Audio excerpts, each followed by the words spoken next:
চট্টগ্রামের মানবিক ডিসি হিসেবে পরিচিত জেলা প্রশাসক জাহিদুল ইসলাম মিয়ার যোগদানের 6 মাস পূর্তি উপলক্ষে স্বচ্ছতা ও জবাবদিহিতামূলক এক অনুষ্ঠানের আয়োজন করা হয়েছে। বুধবার সকাল 11টায় চট্টগ্রাম সার্কিট হাউসে এই অনুষ্ঠান অনুষ্ঠিত হয়। অনুষ্ঠানে জেলা প্রশাসনের বিভিন্ন দফতরের কর্মকর্তা, জনপ্রতিনিধি, সাংবাদিক ও সুশীল সমাজের জনপ্রতিনিধিরা উপস্থিত ছিলেন। অনুষ্ঠানে গত 6 মাসের জেলা প্রশাসনের গৃহীত বিভিন্ন জনকল্যাণমূলক উদ্যোগ, প্রশাসনিক কার্যক্রম, সেবার মান উন্নয়ন এবং জনগণের দোরগোড়ায় সরাসরি সেবা পৌঁছে দেওয়ার নানা বিষয় তুলে ধরা হয়।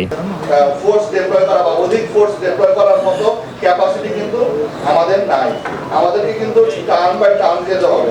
নর্মাল যে আইন শৃঙ্খলা রক্ষার জন্য সেটা তো আছে, কিন্তু এর বাইরে স্পেশাল অভিযান করার জন্য বক্তারা বলেন, জেলা প্রশাসক জাহিদুল ইসলাম মিয়া দায়িত্ব গ্রহণের পর থেকে সাধারণ মানুষের সঙ্গে সরাসরি যোগাযোগ বৃদ্ধি, ভূমি সেবা সহজীকরণ, দুর্নীতি প্রতিরোধ, জনভোগান্তি নিরসন এবং মানবিক প্রশাসন গড়ে তুলতে কাজ করে যাচ্ছেন। বিশেষ করে অসহায় সুবিধাবঞ্চিত মানুষের পাশে দাঁড়ানোই তিনি সাধারণ মানুষের কাছে মানবিক ডিসি হিসেবে পরিচিত পেয়েছেন। অনুষ্ঠানে জেলা প্রশাসক জাহিদুল ইসলাম মিয়া বলেন, জনগণের আস্থা অর্জনেই প্রশাসনের সবচেয়ে বড় সাফল্য। স্বচ্ছতা ও জবাবদিহিতা ও মানবিক মূল্যবোধকে সামনে রেখে চট্টগ্রামের মানুষের জন্য কাজ করে যেতে চাই তিনি। যদি সে টাকা পাবে কিন্তু পায় নাই, সেখানে তার এখানে কেউ কোনো ব্যক্তি কোনো জটিলতা সৃষ্টি করেছে, আপনারা আমাকে জানাবেন।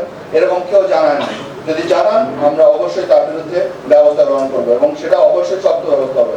আমরা অনেকগুলো সার্ভের ইতিমধ্যেই আমাদের এখান থেকে 10 জন সার্ভের একসাথে ভর্তি হবে। তিনি আরো বলেন, নাগরিক সেবাকে আরো সহজ, দ্রুত ও দুর্নীতিমুক্ত করতে জেলা প্রশাসন কাজ করে যাচ্ছে এবং ভবিষ্যতেও জনস্বার্থে এই ধারা অব্যাহত থাকবে বলেও জানান। অনুষ্ঠান শেষে অংশগ্রহণকারীরা জেলা প্রশাসনের বিভিন্ন কার্যক্রমের প্রশংসা করেন এবং প্রশাসনের ইতিবাচক উদ্যোগ অব্যাহত রাখার আহ্বান জানান। Jamal Uddin Zahed, news desk, Chittagong.